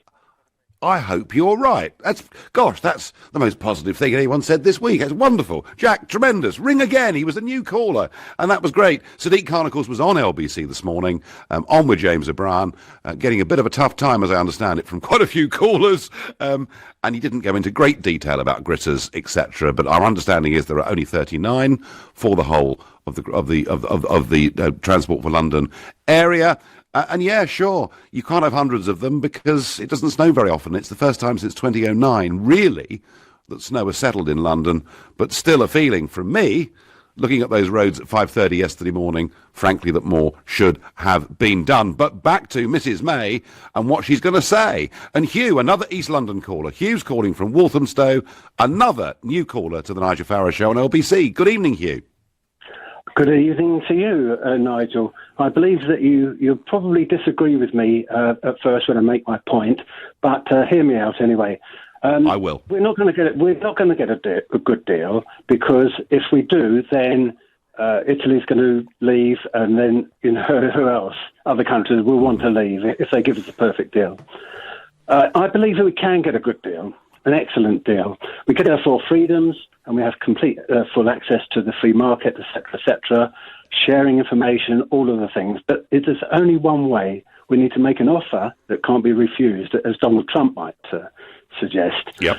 I think we should pay, Theresa May should go with a batch of post-dated cheques, and I hope you're sitting down here, all right, £120 billion payment, all right. I know you're going to disagree with this. Not at all. No, look. I said I'd hear you out. I'm hearing you out, Hugh. I'm finding it difficult, but I'm hearing you out. Okay. If we stay in the EU, is it 10 billion a year we're paying in? Net, yeah. Net, yeah. So that is, like, my idea is 12 years of payment, all up front. It would prevent any other country leaving because they would also have to pay in a huge sum of money. We're one of the richest nations in the EU. And if we do that, we'll get all of our freedoms, everything we want, a great deal, which we're not going to get in any other way whatsoever. We can afford it. So you think, Hugh? So Hugh, you're saying to me, if we bung them a huge sum of money, they'll give us a good deal. But that would be the terms. They would have to give us. So everything stays exactly as it is, with absolutely free trade between all of the nations, between the EU and us, and we have our 4 freedoms. I knew you would disagree, but think hard about it. Well, it wouldn't be worth it, Hugh. It wouldn't be worth it. It would, because it would bring more investment for overseas when it's all settled, okay? If we leave, there will be certain disadvantages to us. But I'm not saying that it would be a cliff edge. That's absolute nonsense as well. So what you're saying, Hugh, is we'd be able to negotiate our own global trade deals. We'd be able to do our own thing. We wouldn't be stuck inside customs unions. We would simply have a free trade deal with the European Union, but it would just cost us quite a bit of money. Indeed, yes. Which we can. All right. Well, do you know what? And we would. Do you know what? We would pay. You disagree with me? Absolutely, I'm sure. But I understand the point you're making. I don't think it would be worth it. But do you know what? This Prime Minister is getting to the point where she's being cornered. This Prime Minister is now in a very, very difficult position. And who's to say, Hugh? And, we heard it first here on LBC. She may take up your suggestion. I think it would be too big a price to pay. But hey, Hugh from Walthamstow, thank you for your call, because he offered a solution. You might agree with it or disagree with it, but I do think the Prime Minister needs to start, rather than responding to them the whole time, and we've been doing that right from the start. It's about time we now started to try to set the agenda. That's my feeling. I'm going to go to snowy Southend. Tim, a new caller to the show. Good evening, Tim. Tim, can I hear you? Nope. I'm struggling with Tim. Tim, try and come back to us.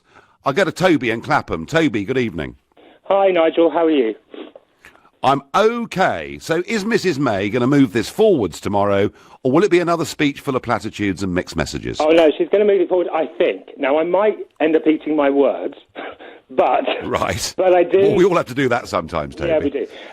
But I genuinely think she's actually been playing it the right way. I know there's been lots of frustration from callers and yourself over her term of office.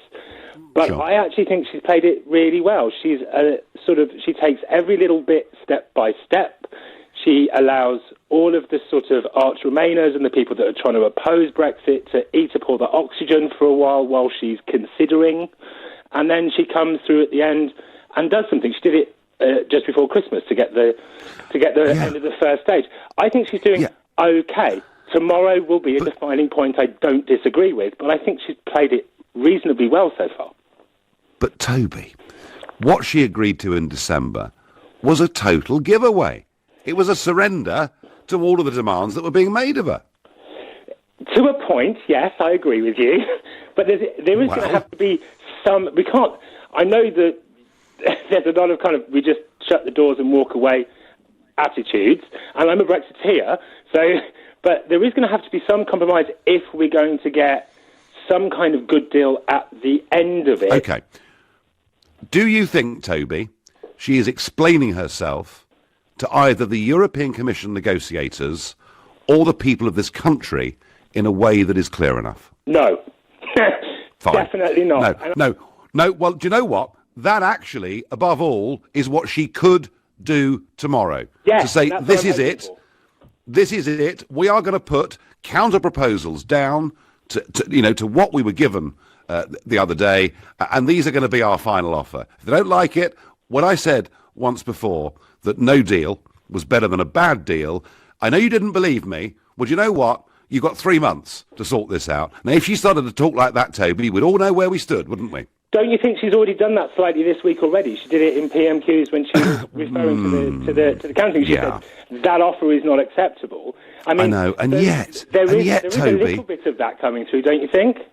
Well, maybe. But, I mean, actually, what she said there were the chickens coming home to roost from a December agreement. But, Toby, look, what she said this week was better. She's in a corner. She's in a really tough place. Maybe, just maybe, she'll come out tomorrow and absolutely surprise all of us. And, Toby, thank you for your call. You're listening to the Nigel Farage Show, exclusive in LBC, live from Blackpool. It is now 7:30, and time for the news with Thomas Watts. A 7-year-old girl's died after a car crashed into a house in Cornwall in the severe wintry weather. It happened this afternoon in the town of Looe. A red weather warning for snow indicating a risk to life has come into place for parts of the southwest and Wales. Up to 0.5 metre of snow is expected. Theresa May told the European Council President the legal Brexit text put forward by Brussels is unacceptable. It suggests Northern Ireland could stay in a customs union with the EU if no other solution is found.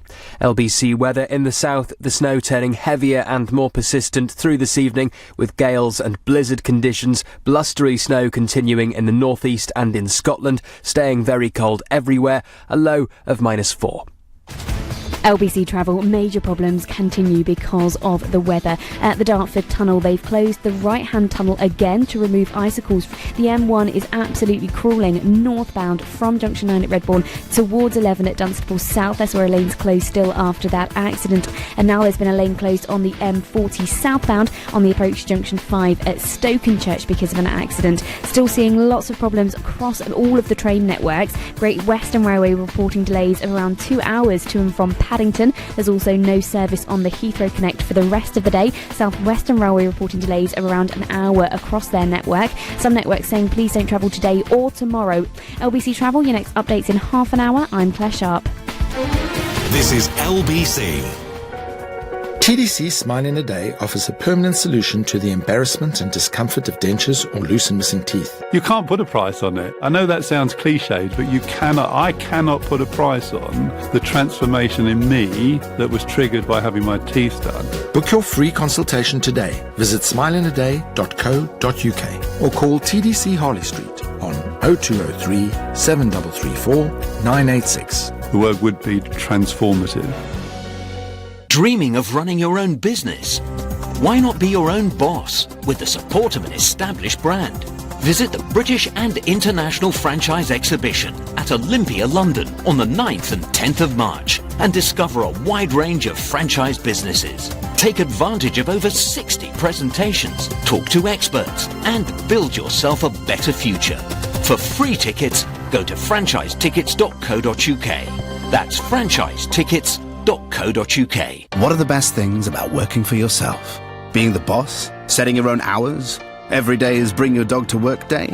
Bet you didn't say invoicing. Send customized invoices in a moment with QuickBooks. Know when they've been seen, paid, or are overdue, so you can stay on top of your cash flow and get back to more enjoyable things.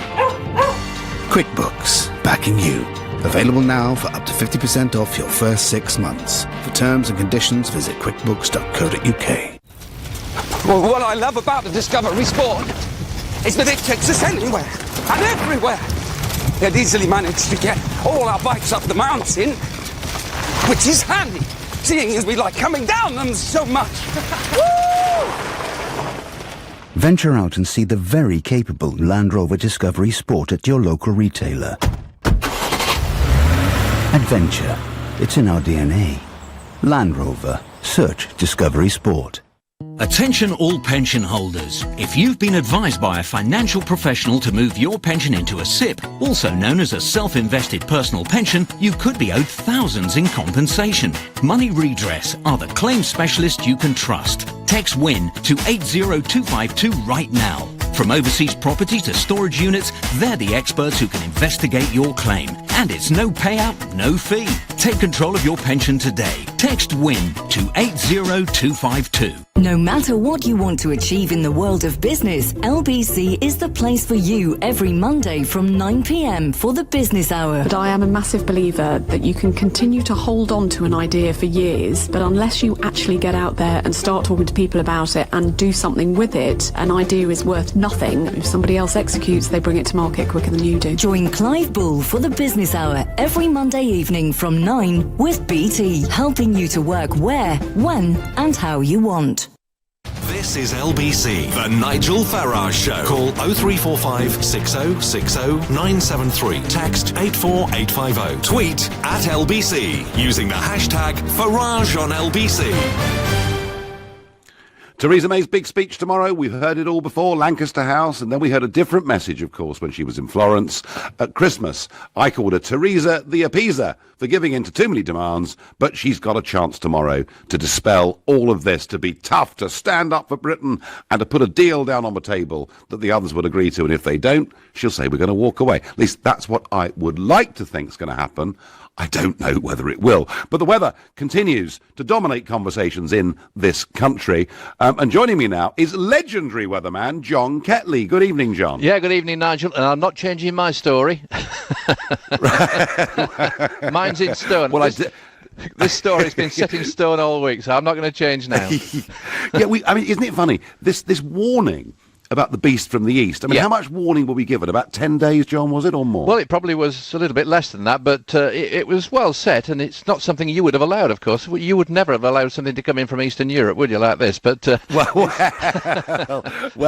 I mean, I'd have been cautious about it. Yeah, I'd have wanted to vet it, clearly. Yeah. But I mean, but we now have this other pressure system coming up from the south, which is Storm Emma.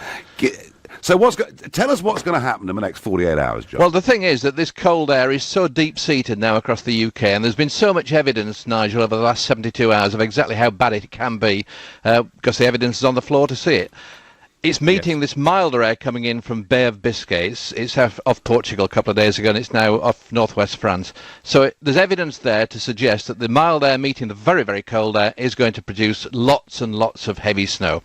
There's no argument about that. The red warning, I think, is perfectly justified. We've seen these situations in the past, but they weren't called red warnings if you go back pre-2010. They've just changed the scenario of things, really, over the recent years.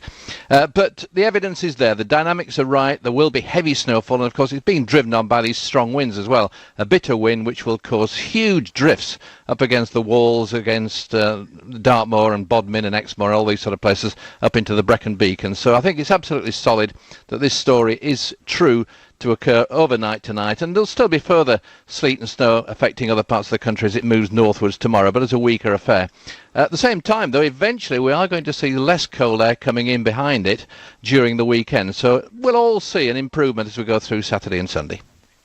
So for those that want to go out tobogganing or skiing or whatever it is, Saturday's the last day, realistically, is it? Well, the further north you are, the longer it's going to last, and it'll be well into Monday, I would think, before we lose most of the snow showers over eastern Scotland. But having said all that, the cold weather is never going to be too far away. It could well reappear later on next week, but nothing as severe as it is just at the moment. The temperatures last couple of days haven't risen above freezing in most of the country. Now, the older folk talk about the winter of 1947 and, of course, the winter of 1963. Yeah. How does this rate? I mean, this is fairly minor, isn't it, in historical terms? Yeah, well, this is minor in the sense that it's just lasting a week and a bit, and then it moves away again. It's hugely modified by the beginning of next week. So 63, I lived through 63, couldn't play football in a playground for 10 weeks. That was a nightmare for me, Nigel, I can tell you. But more recently, and people will remember much more recently, in 2010, we had heavy snowfall through much of December. It really was very severe. There was a foot of snow in many parts of the country, and there was that famous satellite picture showing white fields across the whole of Britain on the satellite picture. Everybody got snow in December 2010. So this is a bit of a blip. It's a very severe blip, but it isn't going to last too long. No. John Ketley, thank you very much indeed. John Ketley there explaining that whilst it could be huge amounts of snow in the West Country and Wales in historical terms, It isn't that big because it isn't going to last that long. At least let's hope that's the case. Just want to let you know, tonight it's the Global Awards celebrating stars of music, news and entertainment. And LBC is going to be covering all of that because LBC is part of the Global Radio Group. Star-studded ceremonies. It's all available at lbc.co.uk and you can watch it live or later on today anytime you like. Now, I was having a try earlier to speak to snowy Southend and Tim, a new caller who lives there, and we were having a few problems. Tim, is the line working now? Hello, Nigel. Can you hear me? I can. Good, the gremlins are through. Just to say, delighted to talk to you. Think you've done a fantastic job to get us to this point. But the reason for calling was that when this process started after the referendum, I thought about things from the EU side and the politics from the EU perspective, which was they would have to show or demonstrate to the rest of the EU that they were inflicting pain on the UK, and that for us to get a deal, it would cost us money, which kind of echoes an earlier caller. And I didn't mind either of those. And for those kind of Remain voters that firmly believe in federalism, I've got no big deal with that. I think if that's what they believe, that's fine. But in order to get a deal, if we were going to negotiate and try and get a good deal for Britain, we would have to show, our leaders would have to show to the EU that we genuinely believe that we would go alone if we had to with WTA rules for trade, for instance. So yes, because that's the negotiation, Tim, isn't it? That unless there's in any negotiation, unless there's the threat that the other side might walk away, then there's not much incentive for the others, is there? That's right, and I always felt that given the history of the EU and the negotiation with Greece and the finance minister from Greece, he wrote a book about that and issued the warnings to us about what process we were going to be subjected to, which he's been proved to be absolutely accurate with.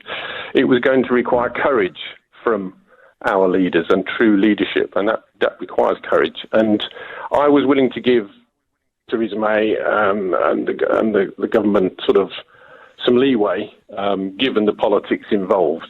But when the December deal was done, I struggled to see what we'd achieved from that first year or whatever of negotiations, and then kind of thought, well, I'm worried now that we're beginning to betray democracy in this country.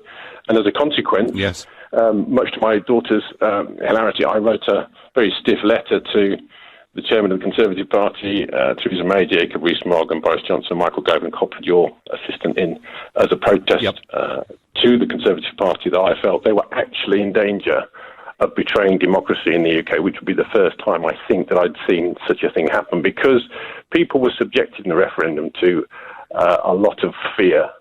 And for people on low incomes with families to be told that if you voted leave, you'd put your job at risk, I thought was pretty rough. And for those people to then go and vote leave, I thought showed tremendous courage. And that's what this government needs to show. And it needs to show it right now. Do you reckon she'll do it, Tim? I doubt. I struggle to see that she has the courage. I think she's very nice, but I think she is committed to herself to getting a deal at any price, because I think she feels, A, that might get through Parliament, and B, it will save her career as Prime Minister of this country. And I think she'll sell us down a bit to some extent. She's constantly scared, Tim, of the parliamentary numbers, and I understand why. But you know what? If she did some of those things tomorrow that you want to see and that millions want to see, my guess is she'd take the country with her. Tim, I thank you very much indeed for your call. Jeanette says on Facebook, been waiting for May to put her plan on the table, but she's too devious, worries me. Peter said, good caller, Jack, but Labour and Conservatives are needed to gang up on the EU. Well, Labour are going in the opposite direction. They're not going to help the Tories and gang up on the EU. It isn't going to happen. And another Peter suggests, Nigel, her hands are tied. She's got too many turncoats in her party.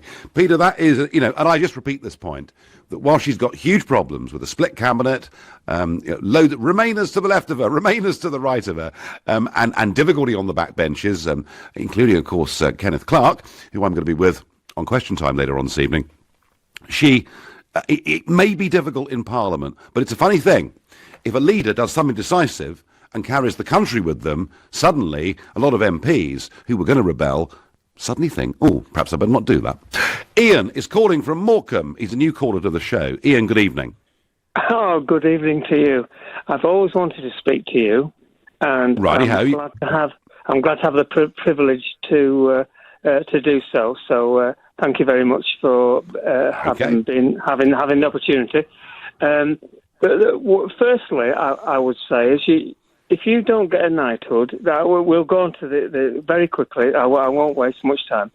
If you don't get a knighthood, I'll be very, very upset, because you will change the course of the British history and constitution that we have. That's for sure. Like Oliver Cromwell did. He did, didn't he? He changed history. Well, Ian, that's kind of you. That's kind of you. But let's. My point is. Let's crack on from that. Yeah. Let's crack on from that.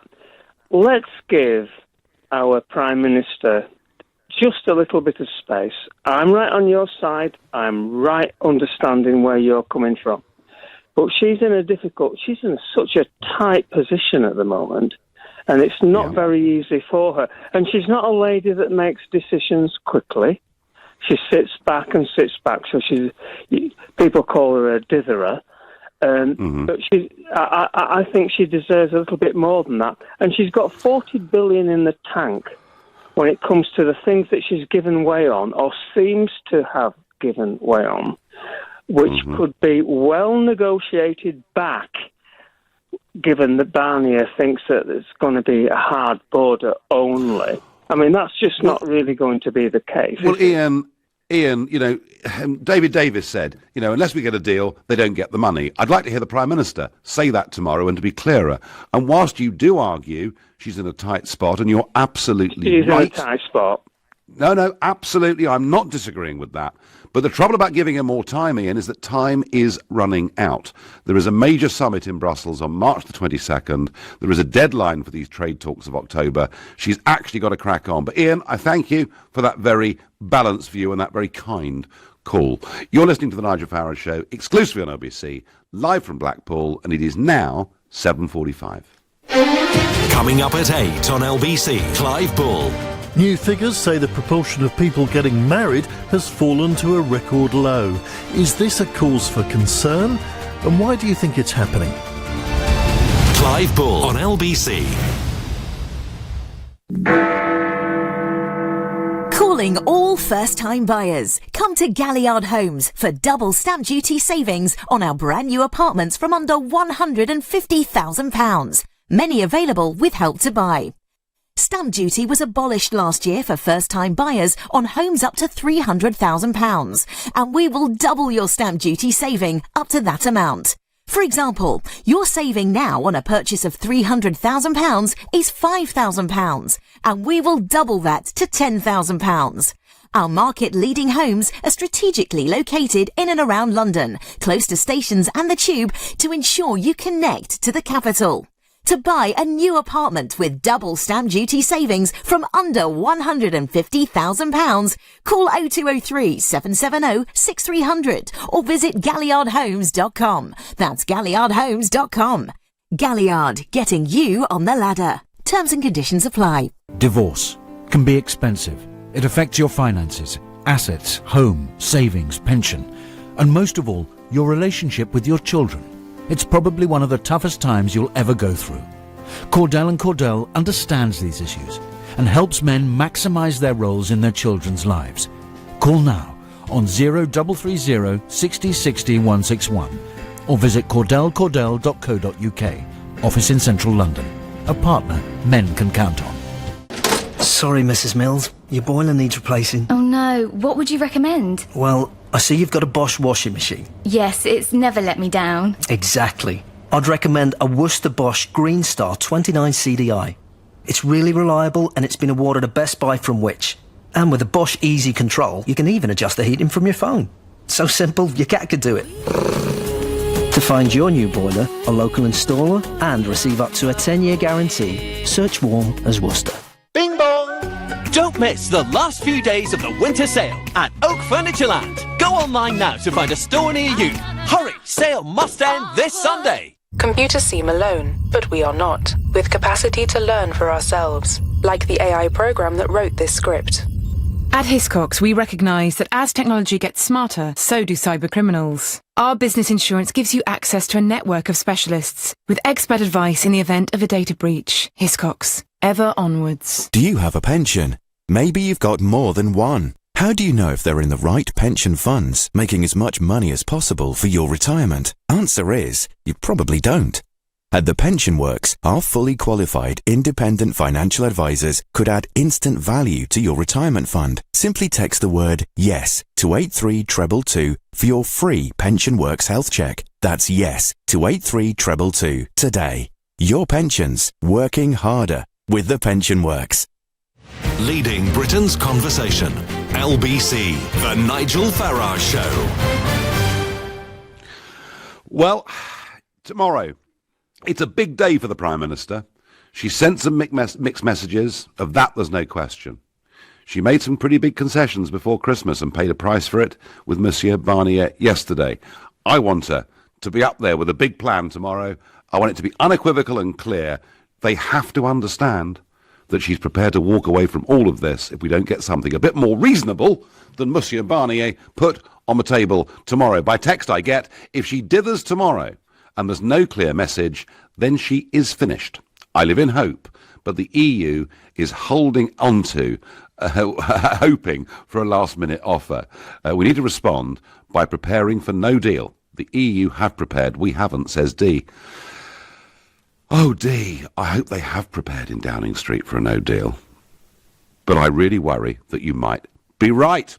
Liz is calling from Stoke-on-Trent. Good evening, Liz. Hello, Mr. Farage. What I want to say is that, well, I agree with everything you've just said. Now, when every time she suggests an option, they say, oh, no. And she can't get beyond that. But that's because they're stringing her along, I believe. Because if there were rules that they say, you know, that's a rule, you can't do that.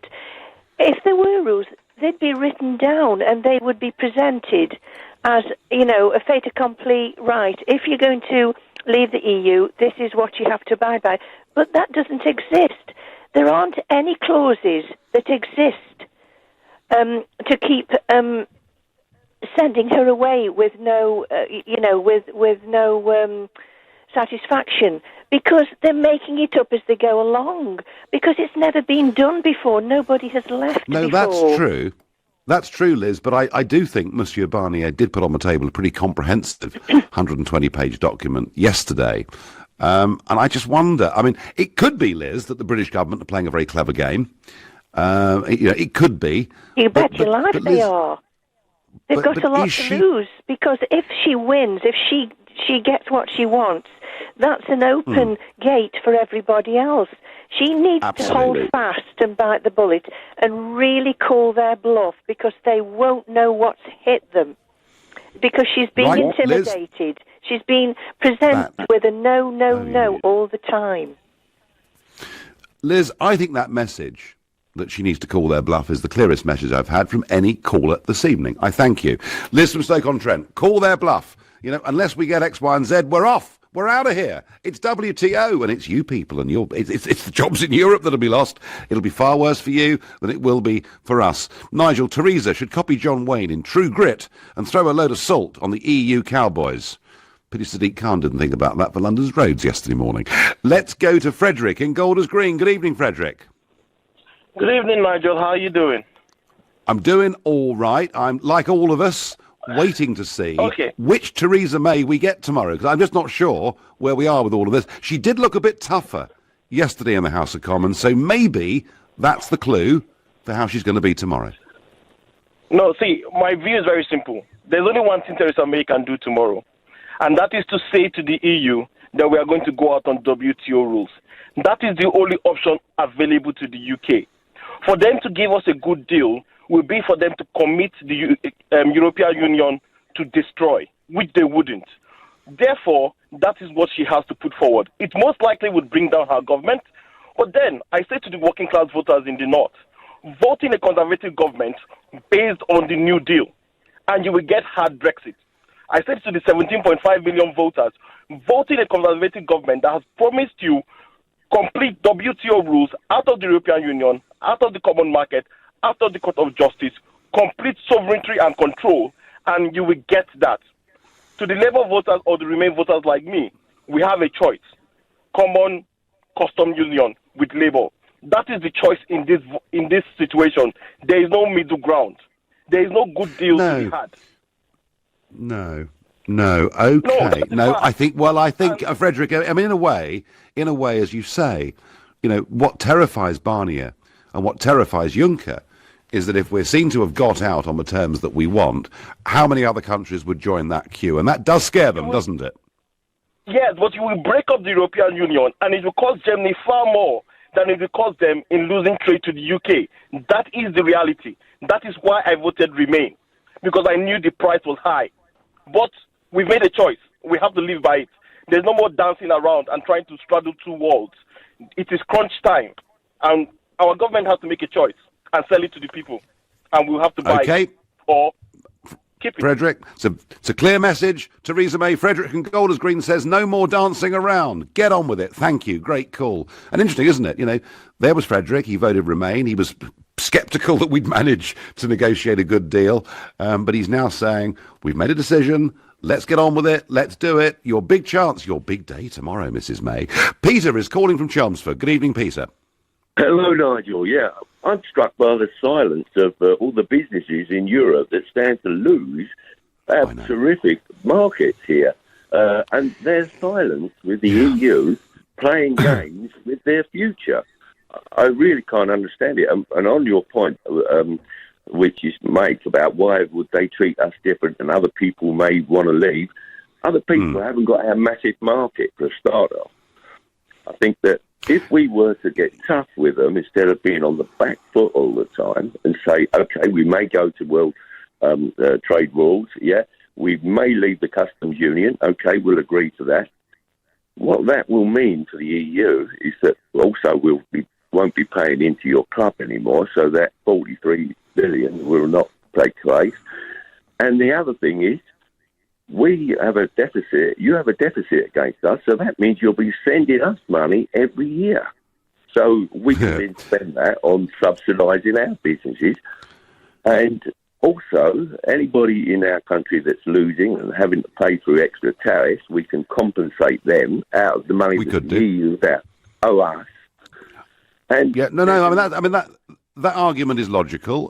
Prices would be a bit higher with EU goods, but they could be a lot cheaper for other goods coming in from the rest of the world if we chose to do that. And we could do that because the common external tariff makes a lot of everyday items a lot more expensive than they should be. Your point, Peter, about why are businesses in Europe being so quiet? They're scared. They're scared of speaking out against the European Commission, against the political class in their countries. But I said well over a year ago that I felt the government should be out there. There should be task forces organised by the government of businessmen and women, not politicians, businessmen and women, going around Europe and encouraging and helping some of those businesses, those French wine producers and champagne producers, the Belgian chocolate makers and whatever it is. We should have been going out there on big missions, having photographs of all these business groups together and getting the narrative out, because it's really interesting. Peter, I meet people from all nationalities in the European Parliament and all political shades of opinion who come up to me and say, there are firms in my constituency, in my region, really worried about this. We could have done so much more, couldn't we? And with their unemployment, they can't afford to lose our business in Europe at the moment. They just cannot afford it because there's so much unemployment amongst the youth out there. And we joined a common market. It's like getting on an aeroplane to go somewhere, and then it gets hijacked and taken somewhere else by the people up the front who've got a political agenda, nothing to do with, I think for many in this country over the age of 60, that is the primary source of their anger, that this was all sold to them as a common market, not as a political union, and kind of in the intervening years, no one asked their opinion. Peter from Chelmsford, I thank you very much indeed. Martin from Rotherhithe says, I quite like the PM to start with, but as these talks have gone on, I'm starting to think she's a bit soppy. She lacks what most of us Brits have plenty of, backbone. If she can't get a deal, then we should just walk away. Martin, I think that's the way an increasing number of us are feeling. Although that view is not shared by Mr. Blair, not shared by Sir John Major, not shared by Vince Cable and many others in our establishment, but it's shared by a lot of people who listen and participate on this show, plus all the other views too. You've been listening to the Nigel Farage Show here on LBC. I'll be back on Sunday morning at 10 o'clock. Coming up at 10 tonight, it's Ian Collins, but up next, it's Clive Bull. Thank you very much, Nigel. At 9, it's the Property Hour. Your questions answered by property expert